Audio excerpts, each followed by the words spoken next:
We have a graph, f of t dt, and we're going to bound this graph. We're going to bound it from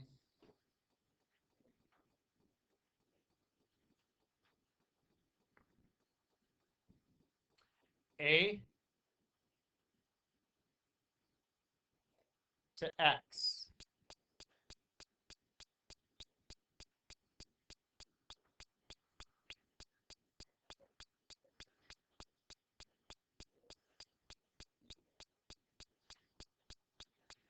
Now,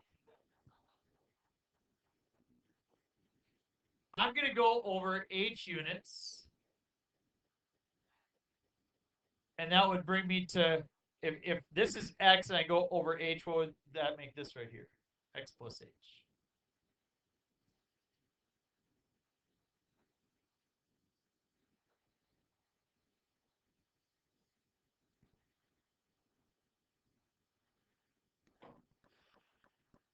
Okay.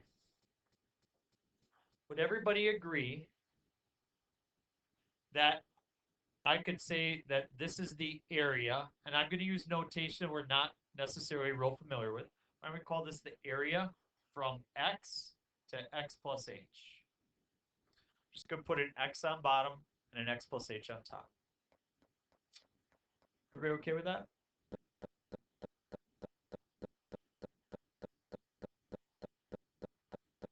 Okay, the second thing that I'm going to do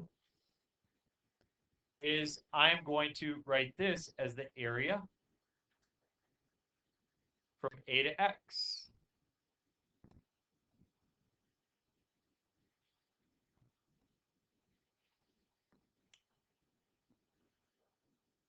Is everybody okay with that?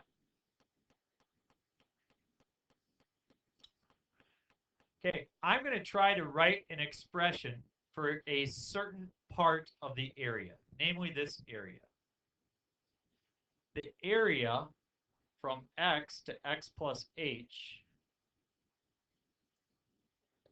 is equal to,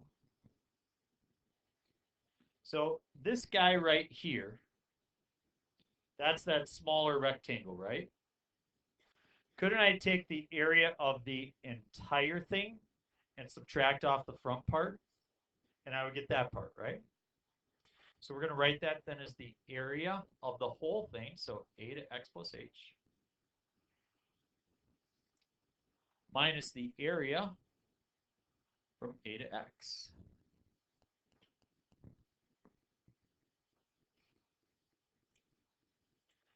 I'm not doing a complete proof of the fundamental theorem of calculus. I'm just helping us try to see something that is important.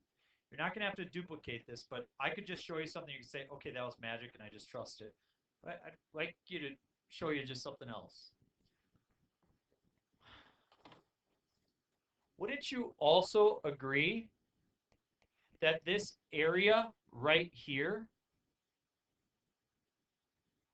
that we could use a rectangle to estimate that area? Agreed? Let's find the area of that rectangle. How do we find the area of a rectangle?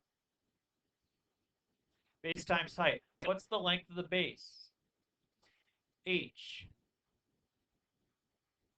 times, can somebody tell me what the height would be? F of x. And we're going to agree that it's an approximation, correct? So we're going to say that's approximately equal to the area from a to x plus h minus the area from a to x. Hey, I see something here that's kind of interesting. And I don't know if you see it, but I'm going to divide by something. I'm going to divide by h.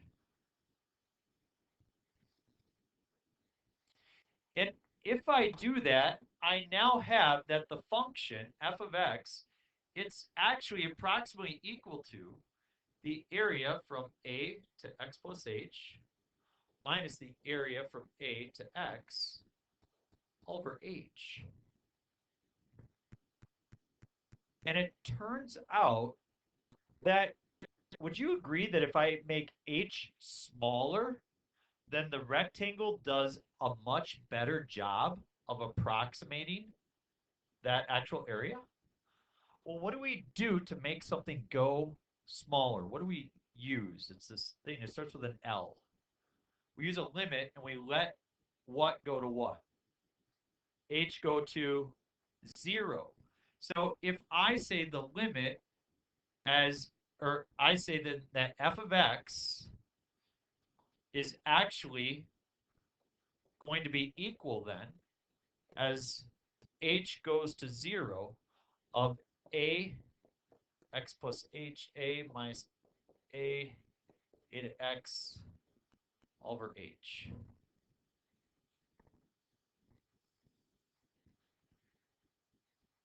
And now YouTube, I'm sorry, I'm going to cut you out of the next 2 minutes because you'll get it. We'll write it down, but I'm going to pause you for now. Okay. The derivative of the area function, is the function on top.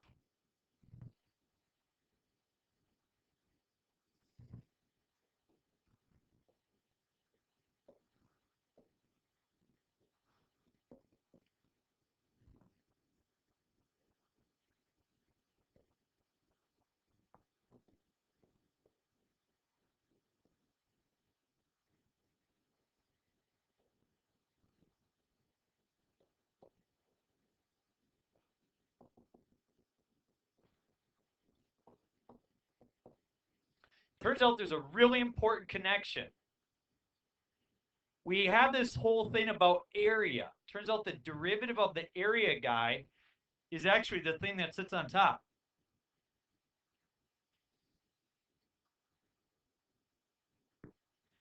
And that thing tells us that. So I brought you guys to this piece to kind of make that connection so we could just look at that thing. So you guys looked at this guy right here and you said, oh, if I want to know the derivative of the area function, I just look at the function. So here's what you get if you flip it around.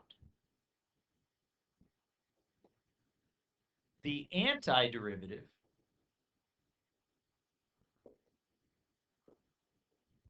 of the function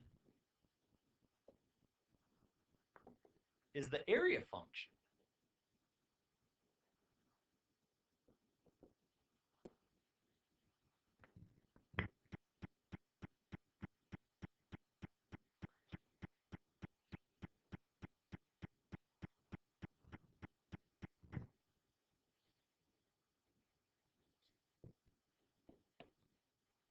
What's the derivative? What'd you take the derivative of to get x squared? What would go there? What would you take the derivative of to get x squared? It would have to be x to what power? It would have to be x to the third, right? And when you drop the 3 down, you would want it to go away, right? So would that give me x squared then? Yeah. So I'll show you all you have to do to compute the area. It's a piece of cake upside down. We did the integral 0 to 2 of x squared dx. All you have to do is find that guy. X cubed over 3, plug in 2. What's 2 cubed? 8.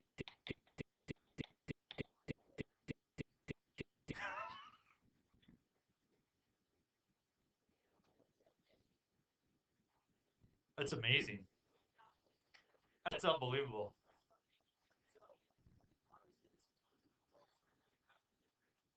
Yeah.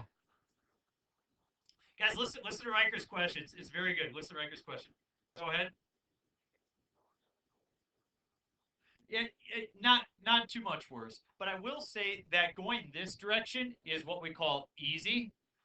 Going this direction is somewhat sad sometimes. Okay, we're going to show you easy examples today, but the fact is we can basically take any function and find a derivative. Finding antiderivatives, that's basically what just about all calculus 2 is devoted to. Some of the antiderivatives are ridiculous to figure out, but we're going to show you an easy way to work through them today. Look at your formula, okay? What did you do to the exponent? You added 1, and then you divided by that exponent, right?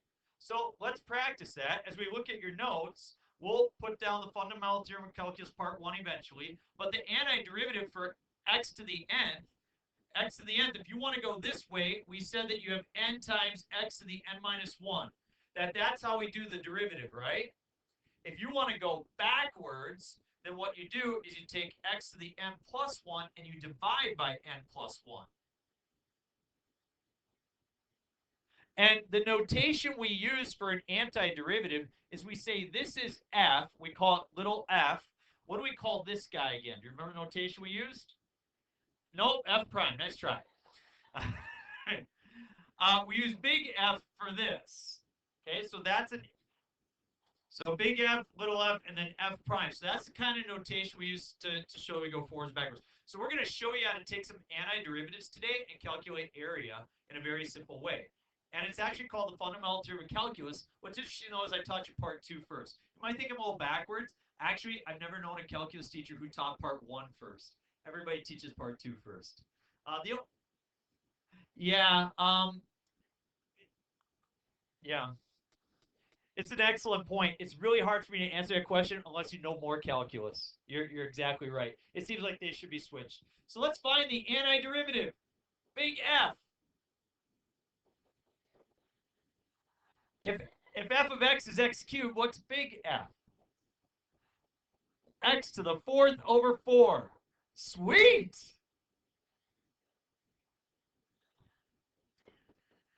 Big F, I've got 5x to the 5th over 5. What happens? They cancel. I'm left with x to the 5th. That's big F in that scenario. How about this? Big F. What do I got? 4x to the 7th over 7. Does anything cancel? Nope, so we just leave it. Uh-oh, then they give us a nasty one. It's just what it is. Maybe I should rewrite this. How about 2/3 x to the negative 3rd? Can I write it like that? So if we're going to find the antiderivative, what do I do to the exponent? I increase it by, and if I increase it by 1, it becomes -2. Oh, sorry, because I'm an idiot. Sorry. 3/2. So I've got 3 over 2 x to the -2, and I have to divide by -2, right? Well, dividing by -2 is the same as multiplying by times -1/2. If I multiply by -1/2, would everybody agree I get -3 in the numerator, and in the denominator I should have 4x squared? That is, in fact, the antiderivative of f of x. Do you know how to find antiderivatives now? Good job. So you are ready for the fundamental theorem of calculus part 2. The integral from a to b of f of x dx. This is what we were doing the past 3 days, and what we did is we did a sum of an infinite number of rectangles. And you guys actually did a really good job of learning that, didn't you? Like you started to figure out, like, yeah, I know what this means, I know where this is going. Well, let's take a shorter route. Instead of doing an infinite number of rectangles, let's just do this. Let's find an antiderivative of f. We'll call it big F. And what you do is you plug in b. You plug in that top bound. And then you subtract, again, big F, and you plug in a. And that's it. Where big F is any antiderivative of little f. So actually, each function has more than one antiderivative. It has an infinite number. We just have to find one. And we found generally the easiest one.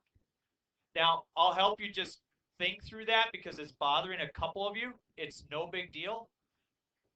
Watch. X squared. I'm going to go this way. What is the antiderivative?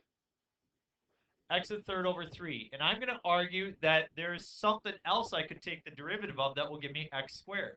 I'm going to do x cubed over 3 plus 1. Would you agree if I take the derivative of that, I get that?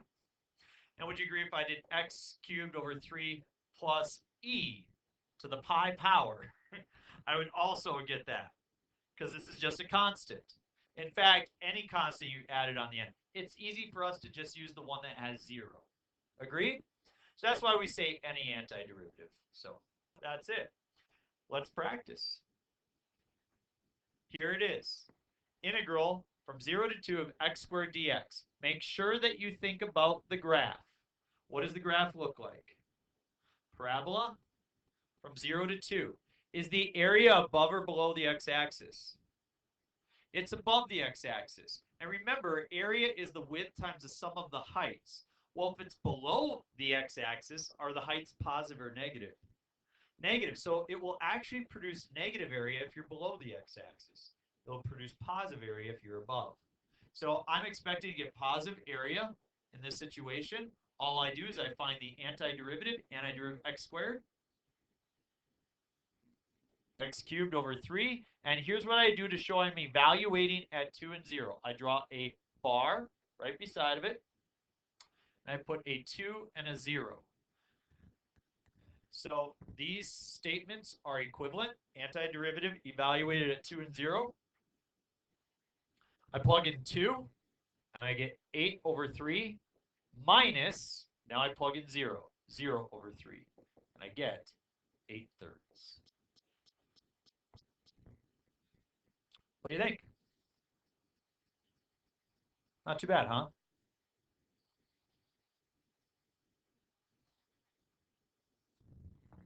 What is the antiderivative of 3x squared? First of all, what does the graph look like? Another parabola, right? And we're going from 2 to 4. Is the area going to be positive or negative? Area is going to be positive. So I find an antiderivative of 3x squared.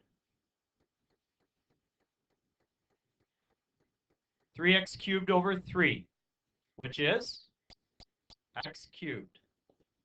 Evaluated at 2 to 4. The way that I evaluate that is I plug in 4, and you get 64 minus, plug in 2, and you get 8. 64 minus 8. That's it. You just found that area.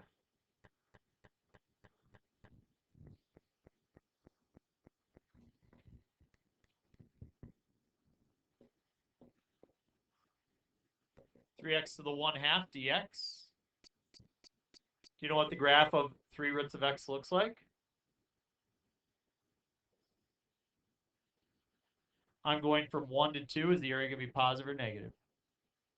It's going to be positive. Anybody, an antiderivative for 3x to the 1/2. 3x to the 3/2 divided by 3/2. I don't want to divide by 3/2, so I'm going to multiply by 2 thirds. And the 3's will cancel, right? So I get 2x to the 3/2 evaluated where? 1 and 2. I plug in 2. I get 2 times 2 to the 3/2 minus, what is 1 to the 3/2? 1 times 2? 2. Yep. What is 2 to the 3/2? 2 to the 3rd? 8. Square root of 8. 2 roots of 2. So 4 roots of 2 minus 2.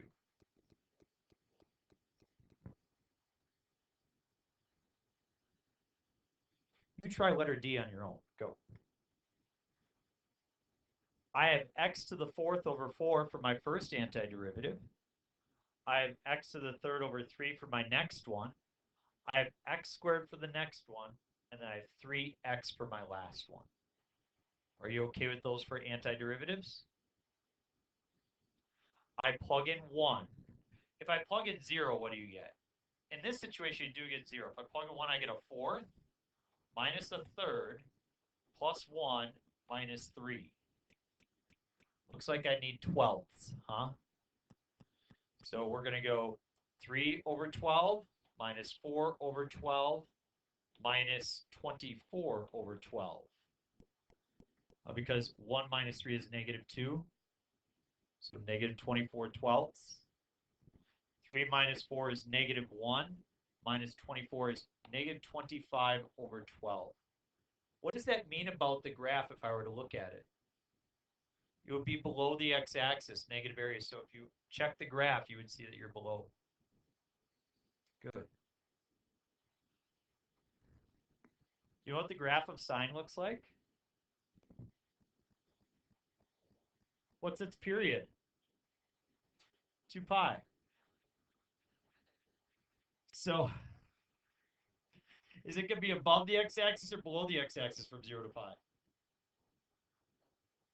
Above, right? So we're looking at that exact area. We did this in class. If you guys remember, we used our calculator. We did 100 rectangles. We did this problem together one day on a worksheet or as notes. So now in order to do this problem, I just have to think about an antiderivative of sine. Huh. What's the derivative of sine? Cosine. What's the derivative of cosine?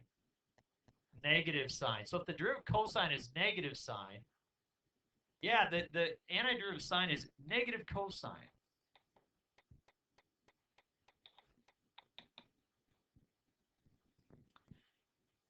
We're going to talk more about that on Monday. You'll see a pattern develop there. I have to think of the cosine of pi. Go to your unit circle. I'm at pi. What is the terminal point here? Negative 1, 0. Is cosine the x value or the y value? It's the x value. So the cosine of pi is, then I make it, so it's 1. Minus, now I go to 0. What's the terminal point? So therefore, the cosine of 0 is 1. Make it negative, so you get 2. Now, I want everybody, does everybody see how it'd be easy to get those to cancel, come up with 0? Or possibly come up with negative 2? Do you see how my graph tells me that that's not possible? So that's why it's important to think about that graph. Last one.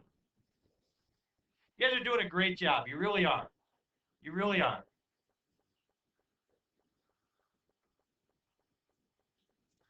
That's what the graph of 2 over x squared looks like.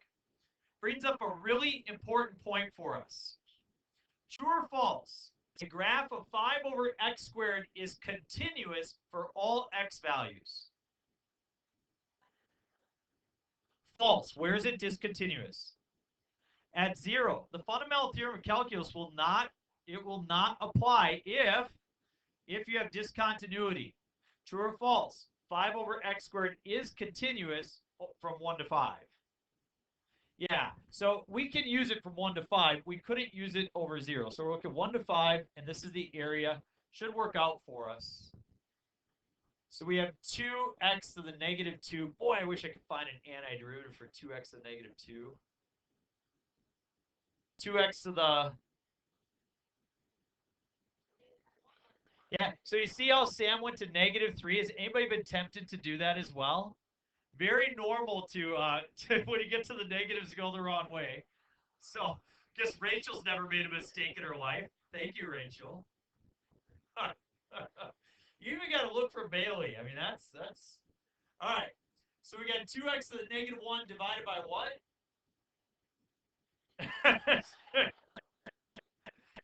Negative 1, your new exponent. And so would everybody agree that that is, in fact, negative 2 over x? So we're going to take negative 2 over x, and we're going to evaluate it at 5 and at 1. So if I plug in 5, what do you get? Minus negative 2, so plus 2. I will create a common denominator. So negative 2 over 5 plus 10 over 5, and I get 8 over 5.